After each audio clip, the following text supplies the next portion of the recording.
So we want this project to support the countries to talk. Say, for example, if Kenya, that Kenya is trying to establish the Ocean and Fisheries Advisory Council to be very, very cross-sectoral. And then when the Kenya, for example, when Kenya delegation report back to the Nairobi Convention, then it's a Nairobi Convention, it's about coastal marine environment. But it's not only, it shouldn't be reporting back only about the environment, the activities from the Ministry of Environment, but it should be reporting back from all the sectors on behalf of Kenya that really before they meet, they come to the Nairobi Convention, and so what are we doing? What can we report back to the Nairobi Convention? And that's where I think the UNDP, because UNDP has the country presence, UNDP can put more emphasis and support on, okay, how can we support the government to do the intersectoral coordination, intersectoral communication, and then make the better and more comprehensive reporting back to the Nairobi Convention on coastal marine. So it needs to be the focal point, that report back to the Nairobi Convention, but we would like that report back to be more comprehensive. And so that's, I think, with the development focus, with UNDP, you have a development focus, but some activities on the ground, definitely, but also this national level coordination, collaboration at the multi-sectoral level, including a lot about from the production sector, and maybe hopefully the private sector engaged. Are they say a motive for some of this, as opposed to just being a companion process? Yeah. I see that in the last even just 4 years, 4-5 years, I think the Nairobi Convention is moving to really a good, like a positive direction.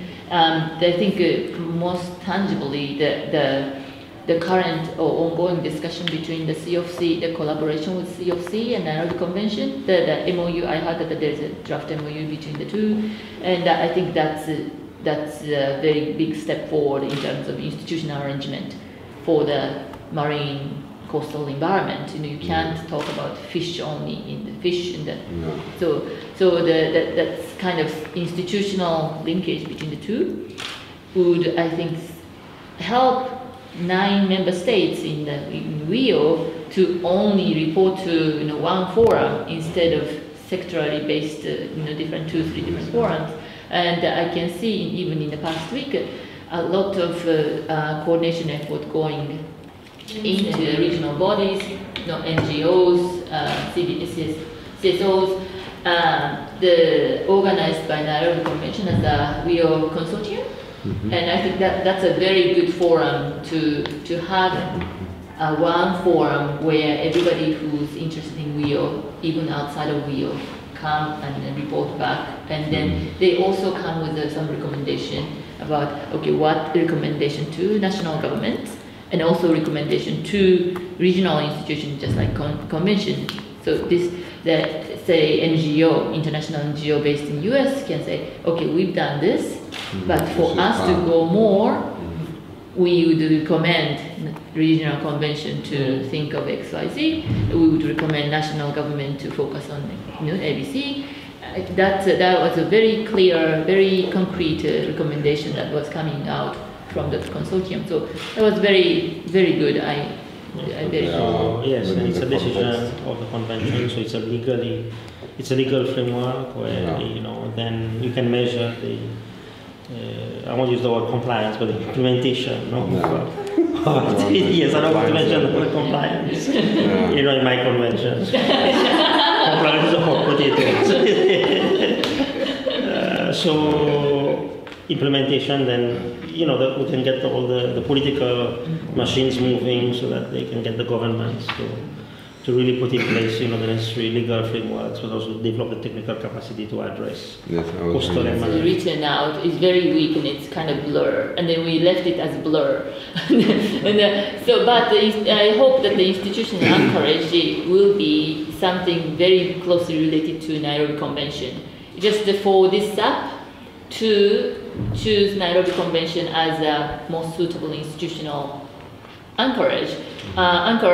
The Nairobi Convention's mandate needs to be a bit more flexible And then because the thematic focus of this LME SAP definitely goes beyond the environment. Yes. And so the one reservation that we had at that point when the SAP was developed, of choosing Nairobi Convention as an institutional anchor, is we didn't want to alienate the fisheries, or we didn't want to alienate oil and gas and tourism, transport. Those were very much of a stakeholder in the economy. And one of the things that I've been wondering is how can one also help an economy such as the Seychelles to not just, as we do in many other economies, pilot approaches, take one sector, look at particular things, but actually, you know, a transformation of an economy such as the Seychelles is actually not beyond reach, right? I mean, it is from a scale point of view, the size, you only need sometimes, you know, 10 enterprises around the table for a sector like tourism or maybe others, and you can make a really big difference.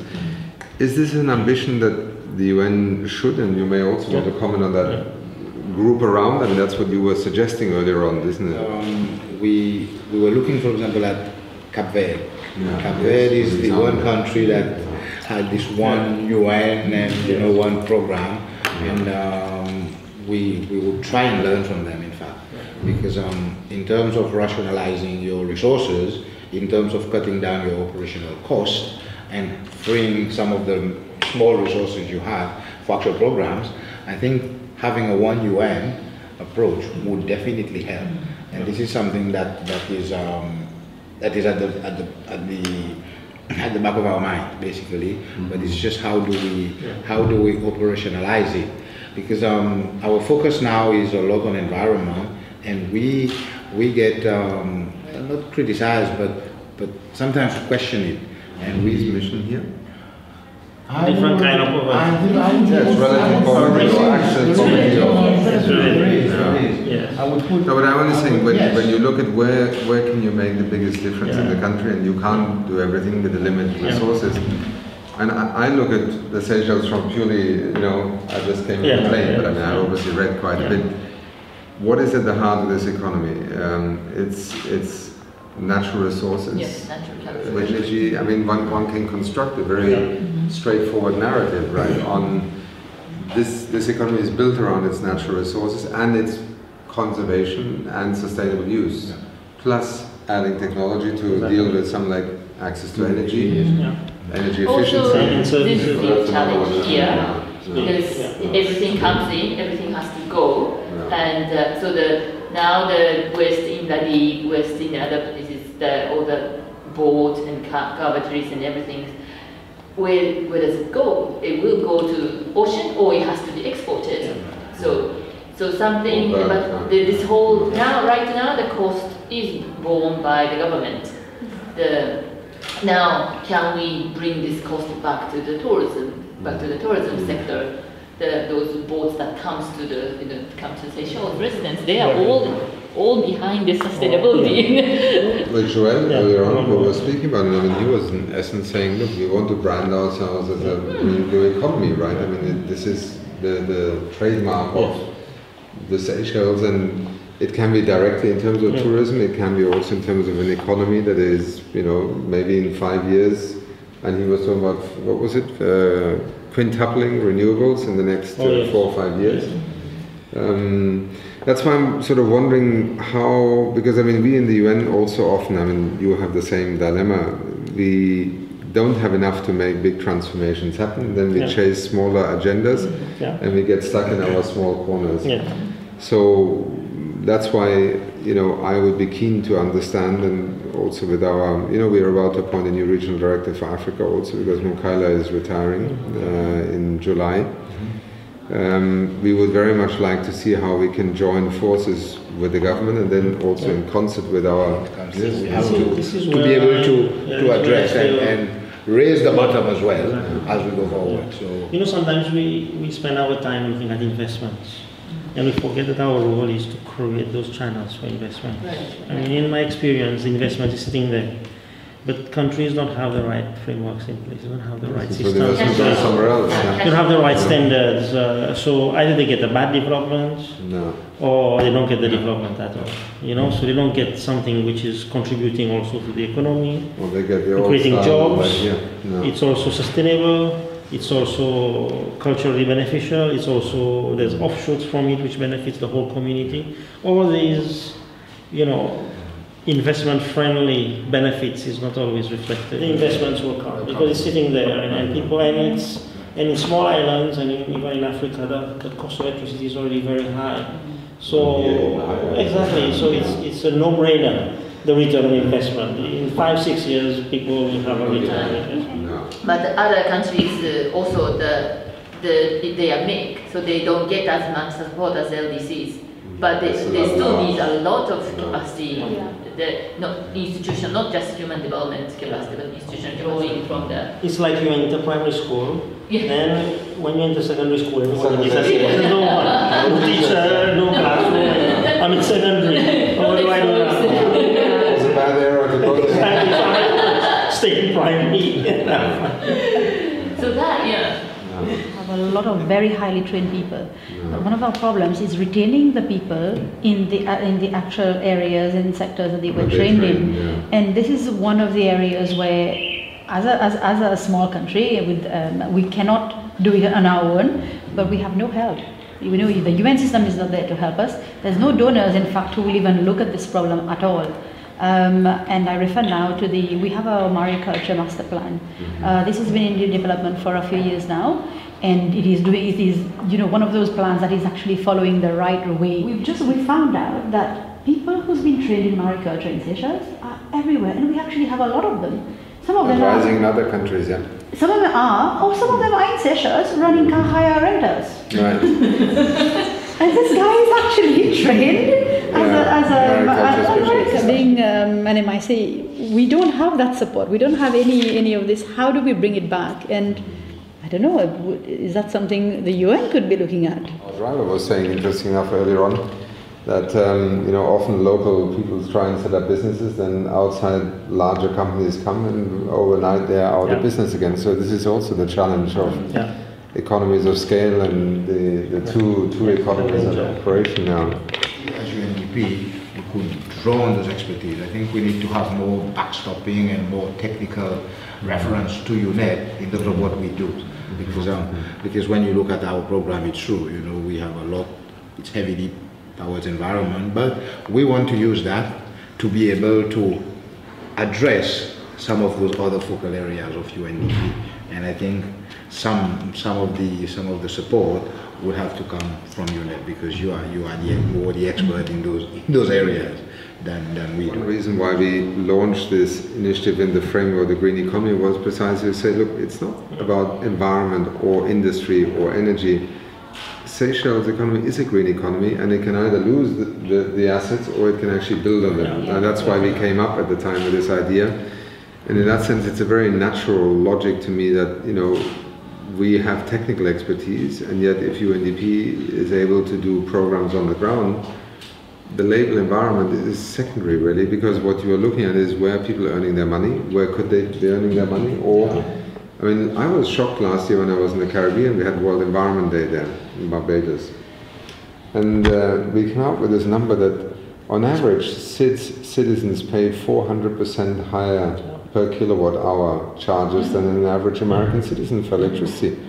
400%, right? And I'm probably that's for everything. That's not only everything. And that's what the minister said actually. And if you don't think about investment and finance beyond our traditional financing, nothing is helpful, right? Because you leave people with this grand idea. And I was fascinated that it should have been Mazda that came to the Seychelles, you know, because Mazda is actually a really interesting operator to study the way they are putting their money where their mouth is, right? Which few others are. Or whether it is on the ecosystem-based adaptation kind of approaches, which, you know, you have much expertise in UNDP as well. But these are areas where we can, and also waste. I mean, as you said, I think waste is probably still something that one could sort of say, well, it's not a mega problem, but it is growing every day. With more tourists, with more infrastructure, more imports. There's sometimes to projects, but usually we succeed best when we do it either with UN entities who are actually the partners who do these things, or working through the government as the core partner, or NGOs for that matter, or business associations and so on. And it would be interesting to see whether in the Seychelles, partly because it is already a step further than many others, whether we can not only look at something that truly would say, look, in 5 years, we would love to be able to say we were part of making Seychelles one of the top 5, blue economies in the world, right, in terms of material transformation, not just a pilot. And I don't think it's that far-fetched because so many ingredients are already here. And then we need to think a little bit, coming back to the point you made at the beginning, maybe UNDAF is not the problem at all, right? What you want is a clear framework from the government. It's a plateau. It's a plateau under the sea, 20 meters to 50 meters. So it's really shallow water. It's shallow, and also because the Western Indian Ocean or Southern Indian Ocean is very clear, so the seagrass population, the habitat of seagrass goes a bit deeper than the rest of the world. With all these people who work on carbon or climate financing, that when I try to, because I work from the marine side, and I try to push this blue carbons into the proposals, the reaction, the very typical reaction that we get is, yeah, but it's the technology is not there, methodology is not established, it's not easy to establish baseline, it's not easy to calculate the potential for sequestration. But even the terrestrial, the forest, even the sustainable forest management, all these funds is, that's also, if you really look at it, critically, it's as dodgy as the forest. Forest, but SFM is there, the financial mechanism is there. So I think as a UNEP, the UNEP definitely is the best place, that the global place that we make everybody recognize blue carbon as much credibility of blue carbon as a credit, the carbon credit, and more. Say, for example, Seychelles, the one really good thing about Seychelles and why it's working, this coordination is working so well, is that neither from UNDP side or government side, we don't really have much ego problems or territorial problems. As long as things get done, the government is very happy to get UNDP support or anybody else's support. As long as things get done, UNDP is very happy. And so we also don't, it doesn't bother us so much whether, this unit is called UNEP unit or UNDP unit or even FAO unit, whatever it is. So as UN, we work here and here, especially UNEP UNDP, that is it for development for environment, or is it for environment for development? It's both. It's really inseparable. And so with that spirit, if we can, when we work out some of these 2 or 3 strategies where UN work as one, if we can really work out as together without worrying too much about the territories, that would be great. And one concrete, very, very concrete request that I always hear from the res rep covering this country, the Simon Springett, is that he is not informed about UNEP or other agency coming to the country. He knows it because he's very hands-on. He checks the security clearance. He checks the security clearance of everybody, so he knows exactly. That's a good trick, isn't it? Yes, we have Iron Summit coming up later this year. Maybe we can relaunch the blue carbon focus a bit more there. Yes, so engagement policy. Actually, better than but I can say that. In the midst of actually bargaining now, because member states with UNEA are getting a little bit more sensitive, but, but we are very progressive in practical terms. Yes, it is. And we already have engagement platform Seychelles. We would actually quite welcome additional support and additional projects and just different funding, like we've mentioned about what their ability. And also just to give a different variety of projects as well. We do the UNDP way, and it's good as well when you're building the capacity of your NGOs that you can bring other experiences as well. So the UNEP one would also be very welcomed, I think. So. Okay. No, thank you. That's very good feedback. No, I mean, I'm always astonished how many partnerships we actually have. I mean, there's roughly 700 a year that we have, with Wow. It's common denominator type of forum or battlegrounds, but more often than not, they are also a great amplifier of capacity. Yeah. Well, listen, guys, this was really interesting. Thank you for having energy at the end of a long day. And how have you been in the meeting actually today? Yeah. It's gone well? Yeah. Yeah? It was very good. So we are set for tomorrow? Yes. Yeah. Oh, now they were doing the kamat and the Now we start partying, right? For final thoughts or? No, I think it was good. I think it was really, really good. And I'm glad, you asked the right questions. So that was a good thing. No, because you guys are working every day and know this better than anyone. And I'm just trying to understand how best to steer a little bit. Shall we get a very small family photo? Yes. Yes, where shall we do it? In front of the-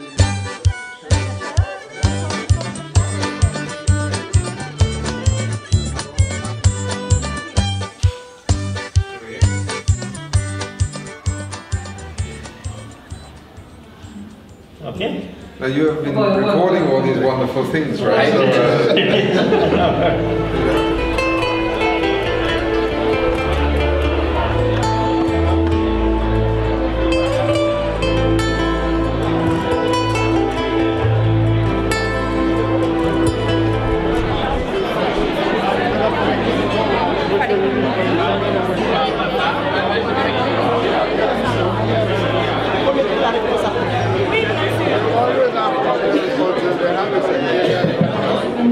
Distinguished guests, good evening.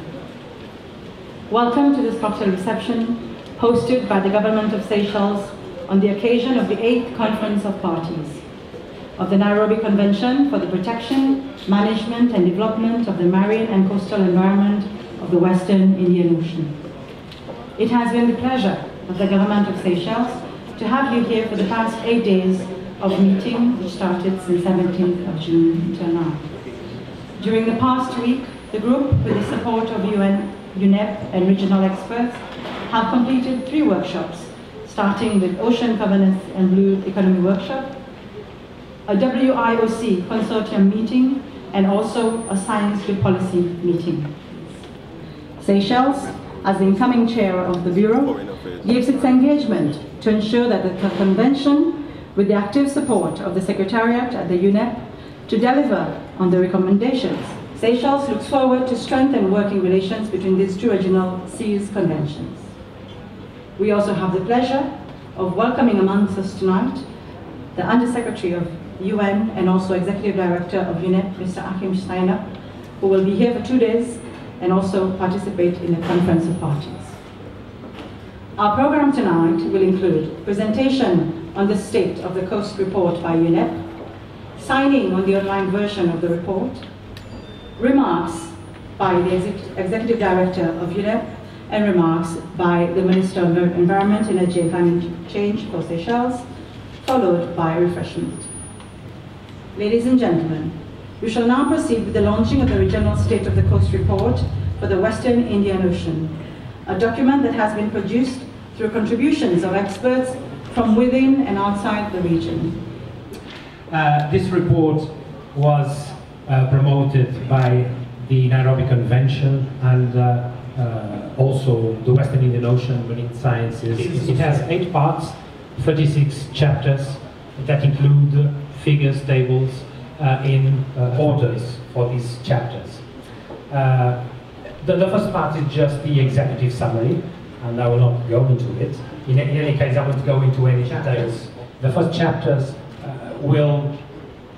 deals with the general characteristics of the Western Indian Ocean zone, both in terms of its geophysical environment, but also in terms of its human population environment. The second chapter is about the mandate and methodology used for this report.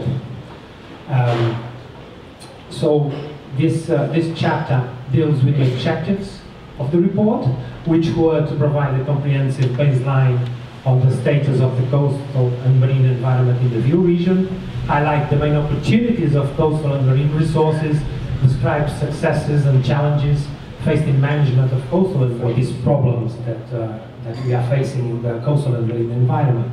So, first of all, there was a capacity building process where the expertise was identified in order to sort out which would be the actors for the board, and maritime activities from shipping, here illustrated with Port Louis in Mauritius.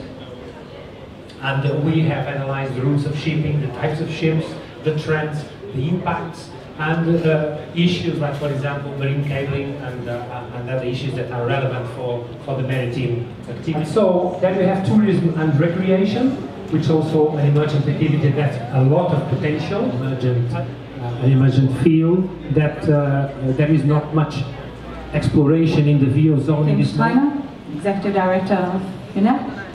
Mr. Didier Dogley, Minister for Environment, Energy and Climate Change, to come forward and sign the document. Just to note that another person who signed the document earlier on was the Director of DEPI, Mrs. Mahe Vulki. She already signed the document before she was here. This is like a mouse. Right. If you just approach, you can see it moving. When you touch, you sign it. Okay? When I touch, I sign. Okay. You see, here is your name. So I'm gonna wait just a moment. I'm gonna apply your signature.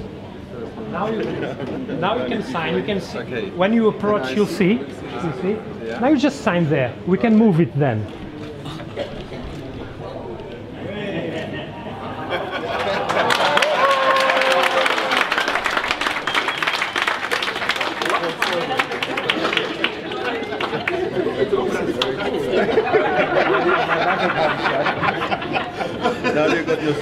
Yeah.